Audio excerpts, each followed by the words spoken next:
What if the idea sitting in your notes app right now is the thing that builds your career, pays your bills, and maybe even changes your future? Today, we're talking side hustles, startups, and why you don't need to wait until you graduate to begin. I'm Katie McNair, Marketing and Communications Manager here at Strathclyde Inspire. We are part of Scotland's leading entrepreneurial campus, the University of Strathclyde, and I have here with me today two amazing guests. Paul Wilson, who has started his own marketing consultancy while still studying as an undergraduate, and Darren Stewart, who works in our startup support team, helping students, graduates, alumni and staff build their side hustles and their ideas into companies and into the reality that they're hoping to seek. By the end of this episode, you'll have a clear idea of how to move from thinking about an idea to getting started and maybe even finding your first customer. So let's get started. Paul, tell us about Consultico and the idea behind it. So I started Consultico about 18 months ago now, and it's a digital-first marketing agency, which means that it has quite a low barrier to entry. It means that a lot of people can do it, and it meant that I could quite easily working with the clients and businesses while also doing studies and stuff like that as well. And so a lot of what we do is go into the businesses' online presence and then just trying to increase what they're doing, try and help them be a bit more visible, get in front of more people. And so it's a lot of sitting in front of a computer and just changing things around and adding new content in. But it really does help them. They get more customers coming from it, and it means that they have an easier time being seen online because it's something they're not comfortable with. And so that's a lot of the motivation was that it's something we can do quite easily while I'm still studying, so I can do it when it works. I can do it at 11 o'clock at night once I finish that last minute essay as well. Yes, because there are a lot of things that go with studying for an undergraduate degree. You're studying right now. Can you tell us what you're studying? So I'm doing business marketing and entrepreneurship. So it works quite well with starting a business in marketing. It's interesting because I was just having a conversation earlier today with some people from recruitment agencies, and they were talking about how important it is for people who aren't necessarily interested in starting their own thing, but to be pursuing those things in their spare time that align with what they hope they're going to be doing. So rather than getting your weekend job, maybe pouring coffee, unless you want to start a business or work for a coffee company or, working in ASDA, you might consider picking up something that aligns with what you're hoping to do in the future. So it sounds like you already figured all of that out and you're already making progress on it. Figured out? Not quite, but it's something that I keep hearing, and there's a lot of people online who talk about this idea that the biggest investment you can make is in yourself, because if you have £1,000, you're not going to get a huge amount back if you invest it into a stock market, but you might get that back if you invest it into yourself and your skills instead. And so when I started doing my business stuff, I didn't have that much cash, but the amount that I got back from the knowledge it gave me, and then eventually it started to actually turn over and get some clients in. But it was an investment in myself and what I found interesting. And a lot of the time, actually, when we talk to students, which is a large part of what I do, they like the idea of just coming in, getting that kind of experience, and just because there's so little opportunities to do it. And so making those opportunities really helped me a lot. And you can get the satisfaction of knowing you're doing that for others as well. Exactly. Yeah, exactly. So Darren, you help students sometimes move from a side hustle to a startup. I do. What is the most surprising thing that you've seen students succeed with? So I think I've got maybe a few stories that could go down, but one in particular always kind of sticks out to me. I had a student just walk in the door to the Inspire Hub, and if I'm being perfectly honest, most students, they looked a bit lost. It was like I had no idea where they're going. So I asked them if they're okay, and they mentioned that they had this business idea about a bike rack. Bike rack, great. That exists. People have bike racks. What's kind of innovative about that? But he came back, had a wee chat with me, and I realised that he'd thought of this kind of new way of putting bikes on top of cars, and it meant that people with maybe mobility issues, or people that couldn't lift a bike above a car, would be able to more easily go cycling. And they're also kind of sometimes the people who are most affected by not being able to get out and do activities. So great. Innovative idea, and now he's out there kind of talking to customers, talking to some of the biggest car manufacturers in the world like Volvo, and just from just from walking in front of me into the room and saying, I think I've got a new thing for a bike rack, and he's now created something pretty incredible. And quite quickly too. Yeah, pretty much within 2 years. So, and obviously 2 years may sound like a long time for a lot of people, but if you think of how long businesses are alive for, it's literally the snap of a finger. Probably doesn't feel that way for him, if I'm being honest. Maybe not. So I think one of the issues that we can have about starting this kind of activity is that many students feel like they need to have the perfect idea or the perfect plan or loads of money. You talked about not necessarily having a lot of cash to start with before they start. Did you have these things, and what made you decide, well, this is the time to take the leap? So when I started with my business, the first thing I did, which probably wasn't even the right step, was I incorporated it on Companies House. And that costs 50 quid. I had 52 quid. And unless I went into some sort of overdraft to pay rent, I couldn't afford any more. So I literally had no money. And it took me about a month to get one customer. And that one customer, I undercharged them I charged about 10% what I should have for a website. And I used the money they paid me to buy all the software I needed, barely covered the cost of the software, but then built them a website and started moving forward from there. And I went through, I think it was 3 straight months where I earned less than £40 a month. And I had to chase that as well. I was on the phone about 2 or 3 hours a month trying to get £40 off someone. And money was never something I had when I started off. But it wasn't something I needed because I was able to sell something and then go and get the stuff I needed to actually start doing it. And that's been a pretty constant theme. When I'm working with companies or stuff like that, a lot of the time it's just go ahead and try it. And if they pay you for it, you can find a way to do it. And I think that was the biggest mindset thing that benefited me when I started. When I started what I was doing with my business, the idea I came up with while I was actually recovering from an operation. So my jaw was bound up, I couldn't speak or eat, and I was in bed and I was bored out of my mind. So I started coming up with ideas about what I could do with companies. And that actually led to this kind of just do it kind of mentality, because I'd spent so long cooped up not being able to do anything that it kind of just got me to the point where I didn't care about the consequence at the end. And I started thinking, what is the worst that could happen? And the answer was literally nothing. If you get no clients, you lose 50 quid. And I don't know, but you lose 50 quid in some time. And apart from that, there was no point not to do it. And if you have any sort of idea, the only way you can actually make it work is you can spend forever trying to perfect it. But you'll reach a midpoint and you won't know where it is, where the more you try to do, you actually start losing value, losing quality, because you spent too long trying to make it perfect. So by doing it and seeing what people will pay for, and actually realizing that what you think has to be enough is probably 3 times what they're looking for, they'll pay you for a third of what you're trying to create. And that kind of, if you do it, what can go wrong? There's no point waiting, just why not? That kind of really, I think that was what got me started. And I'm very glad that I had that time where I was so cooped up, because it meant that starting it was just such a natural next step, because there wasn't anything that I was scared about in the same way. There wasn't anything that was physically holding me back, and I'm grateful for that. I think you've kind of hit the nail on the head there, that iteration is always better than the perfect plan. Like, get some feedback and understand how you kind of want to iterate on that.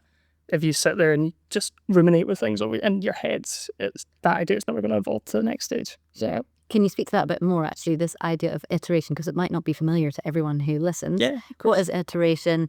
What, for students listening who've got an idea but feel it's not ready, how can iteration help them? Of course. So we have tons of student staff and alumni come talk to us every year, but there's absolutely exponentially more people that just sit there with an idea in their head and they never talk to anyone about it. So I would obviously, your kind of first step to doing anything is talking to someone about it.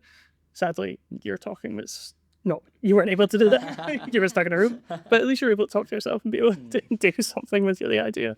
But just get out there, actually talk to someone about it, because the minute you bring that kind of first word out about your idea, you're almost bringing it to life. It's out there, it's out in the open, people can see it. And once they can see it, what they can do is they can tell you one if it's a good idea, but also challenge you, give you feedback. And the minute you get that feedback is when you can start iterating. So you'll take on their feedbacks, pick out little bits and pieces that you think, cool, that actually doesn't work when I spoke about it. How can I then change that to make it land better? And I say speaking to people, it doesn't necessarily need to be what you did and go straight out to customers. It can be friends, family, classmates, really anyone, just to get some kind of, I don't want to say gratification, but just approval that this is something that anyone might want. So yeah, take that feedback, iterate on it, work on it, write it down, iterate again when you've spoken to some customers, and then just keep that process churning. And that's how you go from, say, just trying to work out what your idea is to being able to have something a lot more formalized. And when I had version 1 of my idea, I actually made this presentation for a friend of mine who was doing something similar. And I had this idea in my head that I'd go and speak to them. And it's very different to what I do now. It was about how people spend a lot of money on copywriting. And if you use AI, you can actually make that faster and better as long as you know how to use it right. And I made this idea, I made a big pitch deck, and it was version 1, iteration 1. And I took it to my friend after I'd recovered. I came back and I was like, this is my big idea. Do you want to partner with me on it? And I had a big idea in my head of, oh, they'll say yes and then we'll do that. They said no. And so I did it anyway by myself, and then just kept going from there. But everything was so different. Version 2 was completely different to version 1, and every version since has changed. And even over the last 2 months, we've been working with Strathclyde Inspire over the summer, and we've redefined again what we're doing. And the only way it's worked is by just asking people what they think and seeing what they think the next step should be. Yep. A conversation is your easiest front door. Exactly. Okay. Well, here's the thing. So starting is one thing, but how do you actually go about finding that first customer? Because that's something you managed to do quite early on. Let's go there next. So Paul, take us to that moment. How did you find your first client? So my first client, I went to a friend of mine who has the absolute gift of the gab. He can talk to anyone and sell anything to anyone. And I was talking to him and I was saying, this is my idea. I've incorporated the company. I don't know what to do next. So I'm going to start reaching out to customers. And he said, oh, I'll do that as well. But if I get someone, then I'm going to add a little bit on top and then work with them and manage it for you. And so he went away and made, I think, 5 phone calls to random businesses around Glasgow and came back to me and said, right, I've got you a client. And I made a pittance on that client. And then again, £40 a month for quite a little while afterwards. But he just went out and helped me get that kind of like in the door with this person. I went and spoke to them. We started working together, and he actually worked with me for about 1.5 years, that client. It wasn't always £40 a month. He ended up getting some more services and stuff like that. But after that, that kind of first client was very, it was very convenient. It was given to me. I had a lot of help getting it. And I wouldn't be where I am if I didn't have that help from that friend for that first client. But after that, it kind of made me realize there's no way that just getting in touch with a business, giving them a call, sending them an email, getting in touch and just saying, would you be interested? Would this help you? There's no way it can kind of go wrong. So that's how I kind of progressed after that. I just started contacting businesses, just seeing if they were interested, giving them a call, sending them an email. 99.9% never got back to me or hung up straight away. But the 0.1% that did turned into, we did some really good work for them. And so that's just how we grew. And it was never anything fancy. We never had, I actually didn't start out the way a lot of people do, where they have those connections or family and friends who they can work with. My dad's a website designer, so I get all my skills from him. But apart from that, it was just contacting businesses because there was nothing I had to lose. And that was what got us our first couple of clients in the door, just saying, would you be interested in this? And the answer for our first client was not even just all right, it was a yes, please. Our website's been taken down. I need a new one. And it was the perfect time and we were the right solution for them.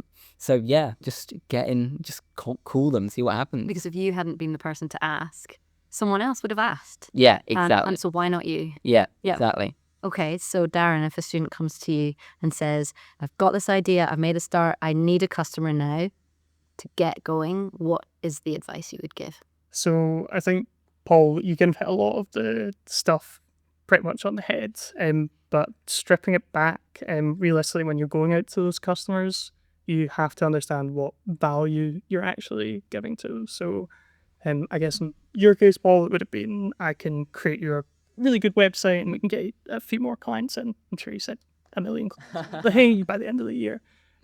But yeah, you need to understand what your value is for the people that you're going to be selling to, and it doesn't have to be you're changing the game for them to X, Y, and Z. It just needs to be clear understanding what their problem is and how you can actually help solve that.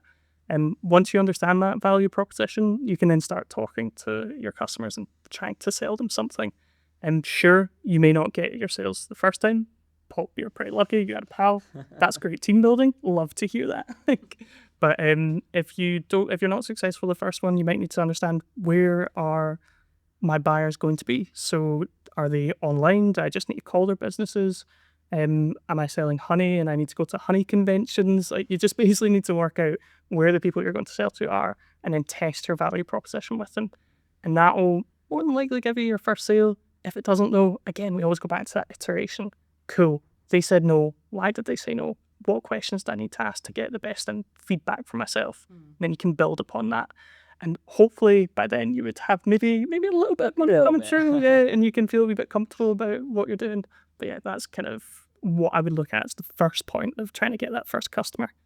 I was listening to someone speak recently who was talking about this mistake that people can make, where they get really interested and in love with their idea, and this is everything to them, and they'll go out speaking to people, trying to sell this to them, and it's no, and it's not through lack of trying, it's that there isn't actually a need for the idea, and that if you are willing to listen to people say, I don't actually want that, okay, so what would be useful, because they've not necessarily thought about the problem that their potential customers are experiencing. Is there a way to understand what the needs are out there, what the problems that you should be trying to solve are? I think one thing that's the massive thing is volume. So volume's the absolute key. And there's a guy who runs a very big digital marketing agency who you'll definitely see online. His name's Alex Hormozy, and you'll know him. And his little phrase he uses is, do so much volume or so much output that it's unreasonable you wouldn't succeed. And the idea is that if you talk to enough people and you find out genuinely what they think of your product enough, and you try the same sales pitch on 1,000 people and you tweak it 1% every time, that's where you're actually going to see the difference. And your first customer, you might sell the exact same thing to, and they'll have no interest in it. But by the time you get to the 1,000th person, you'll have found out what it is they want to buy about your product. You'll have stripped away the bit that you were spending loads of money on they don't want. I think the other thing as well that's really important is networking. Networking events are everywhere, and they're some of the hidden gems, I think, that you don't really realize are a thing. You don't need to have a business to go. You don't need to have an idea to go. I know I didn't. And the people you meet there have such incredible ideas, and a lot of them are just new founders who may be starting their 4th or 5th business. But what they're working on is such an inspiring new view on something that you actually pick up so much from what they're thinking and their thought process. You don't need to have original thoughts. You can then take what they're doing, copy how they've followed that chain of logic, and that will actually help you a lot. The thing that goes alongside that as well is that if they're starting their 5th or 6th business, they can tell you how to fix your business. There are people there who have the knowledge to help you. So a large quantity of people that you can talk to, and finding people who have the knowledge to tell you what isn't working. Okay. Now, you talked about volume there, and this idea of if you have enough of something out there, you're eventually going to find people who want it. And then I kind of wanted to think about this balancing study and work and business, because we're talking maybe to people who might not have a lot of time. They might be time poor. They're trying to finish their degree. Maybe they have a part-time job as well because they're funding their way through their studies. So talking reality, you're studying full-time, you're trying to build a side hustle or a business, and you're still trying to live, I guess. So how can you balance all of that? on a very shaky foundation. It's an interesting question because I think a huge part of starting a business is it identifies exactly what you're bad at. So for me, I'm a procrastinator. So anything happens, I will leave it till the last minute, and then it will get submitted or made or whatever it is. And so I found out quite quickly that time management, which is a thing for everyone, was something I would struggle with.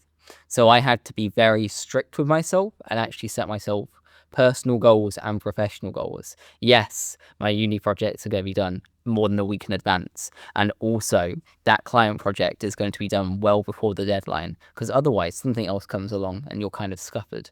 And so having a strong ability to realize where your faults are going to be. Communication's another one a lot of people struggle with. If you're starting a business and you've got university and you're also trying to have some sort of social life, are you still calling your parents every week or whatever it is? Because there are so many little things that slip away. And so being quite disciplined with yourself is quite important. I think the one for everyone is just time management and making sure that everything has its time. The other thing as well is that it doesn't really matter what your business is. I guarantee there's a way to use AI and different internet things to speed up whatever it is you're trying to do. If you're trying to write a business plan, you can do it using AI. And you can also do other things as well, where you use dictators rather than typing, so you can be faster. It doesn't have to be very accurate.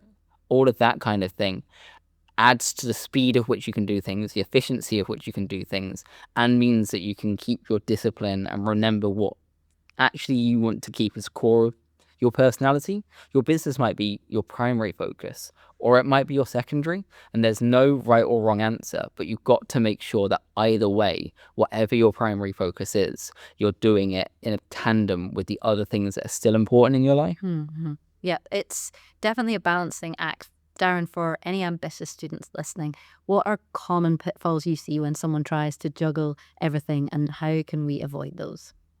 Well, if I'm being perfectly honest, any student that wants to start a business is ambitious while they're in university, because it can feel like a massive undertaking. And probably the biggest pitfall that I see is, and you mentioned it when you were talking about volume, but setting yourself too large goals at the very start. And saying, I've had people come in and say, I want 100 customers on X by the end of the year, and it's December. And you're kind of slow down, you're running here before you can walk. Setting yourself kind of manageable goals. Say, this week I want to work on my product, make sure that I understand that my product looks its best, feels its best if it's something that you can hold in your hand.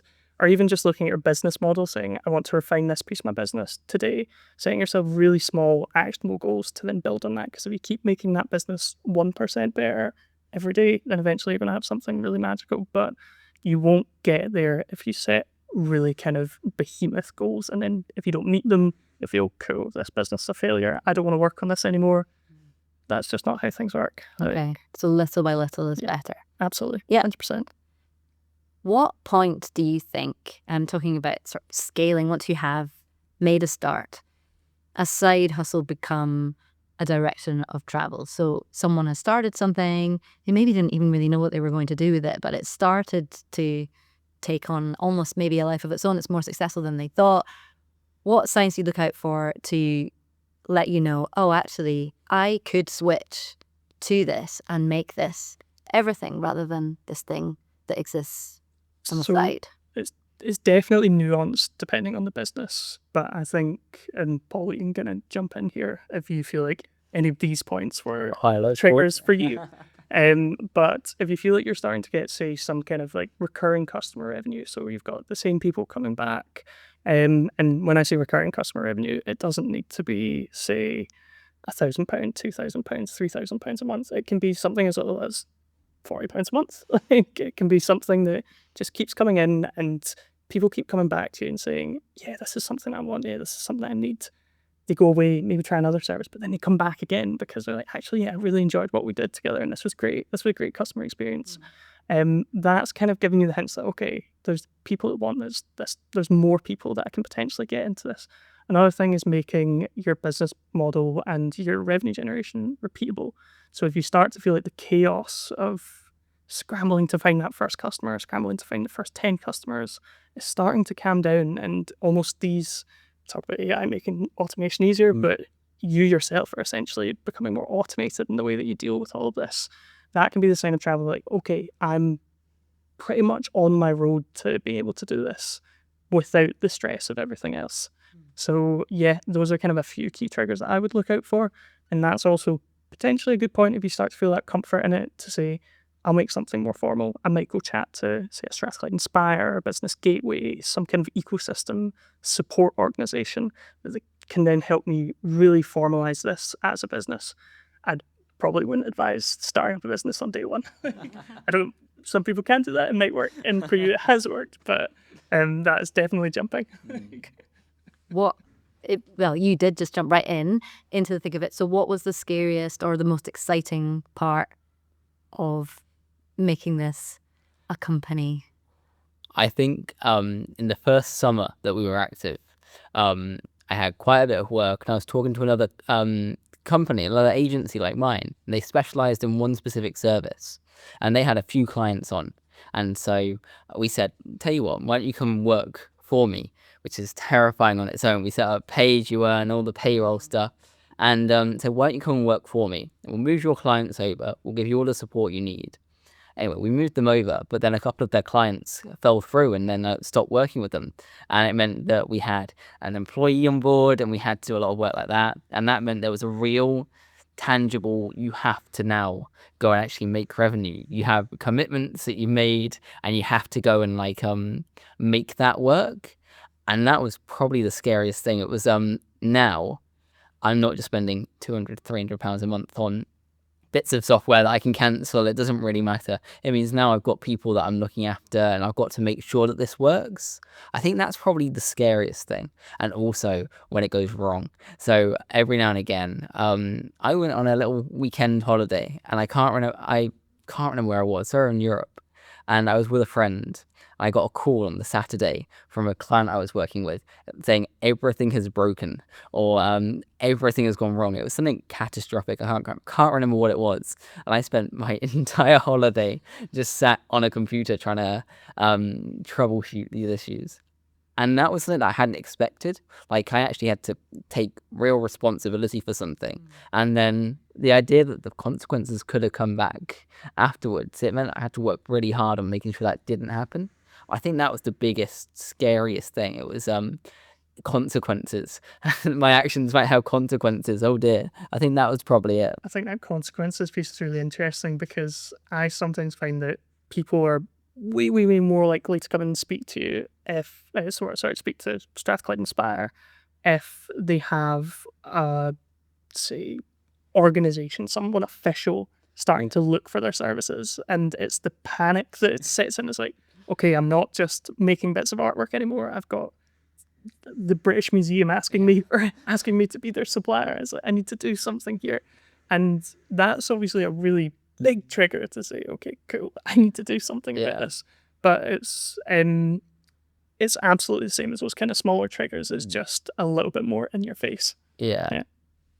I think that puts me in mind of when I first graduated. I wanted to write, and I wandered into newspaper offices and asked if I could do some work, and did some work. And then when it began to be printed, and I would see people on trains or whatever reading and thinking, well, they actually, not only did they pay me for it, there's people reading it and they think it's real, like by a journalist who knows, and that means I better pull up my socks. And really, it actually made me want to be better.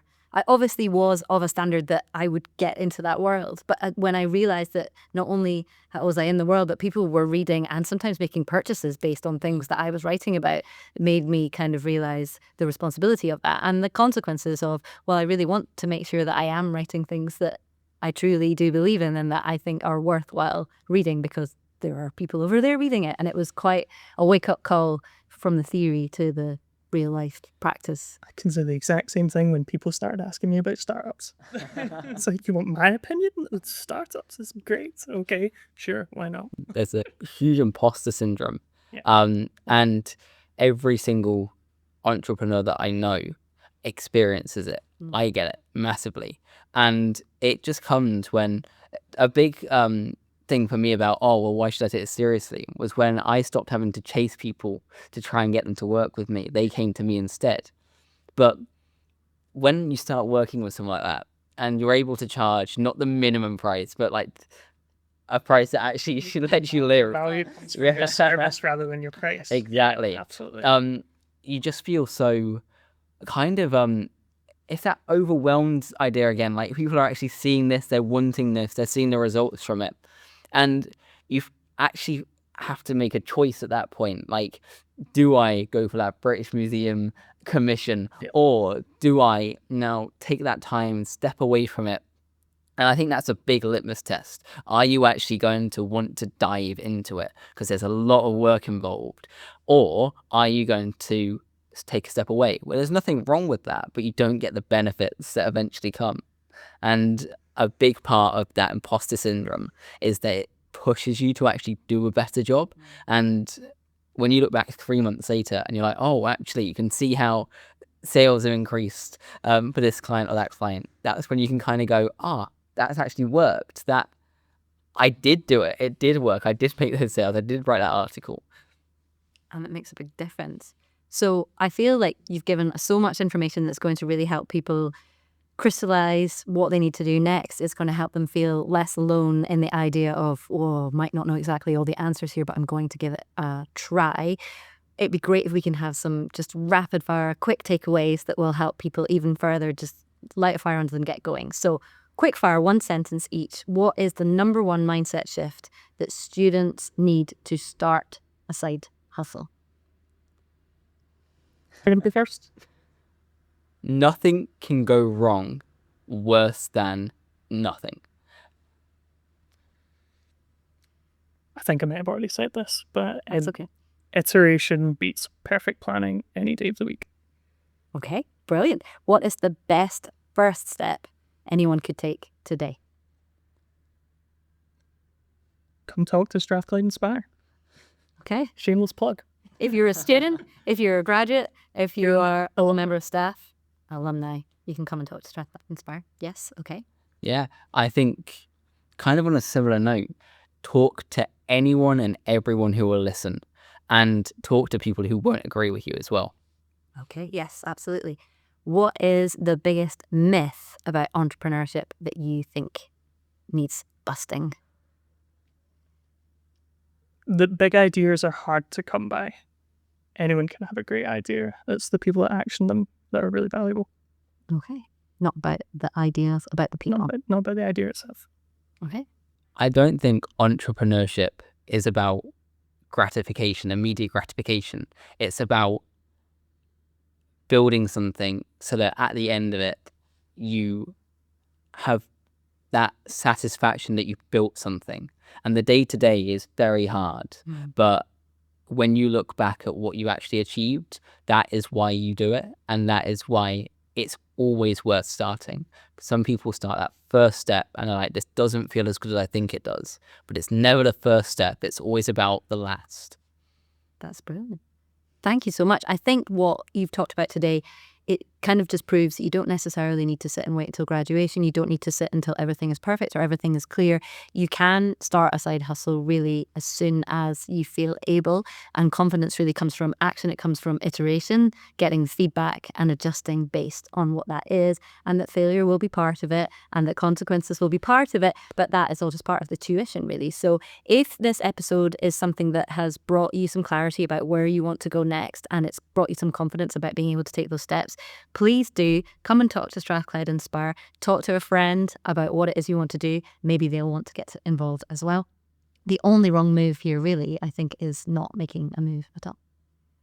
Thank you, Darren, and thank you, Paul, for joining us. It's been a great conversation. Thank you very much. Thank you. Thank you so much for listening to today's episode of Inspiring Entrepreneurs. If you found anything that we said useful, we'd love for you to leave us a review. It helps other viewers to find us. And stay tuned for the rest of the series, where we're going to be discussing how to use an entrepreneurial mindset to help you reach your personal and professional goals. We have a number of experts lined up to speak about things including self-doubt and how to find your path even when you don't have all of the answers right now, as well as how to nail your next job interview.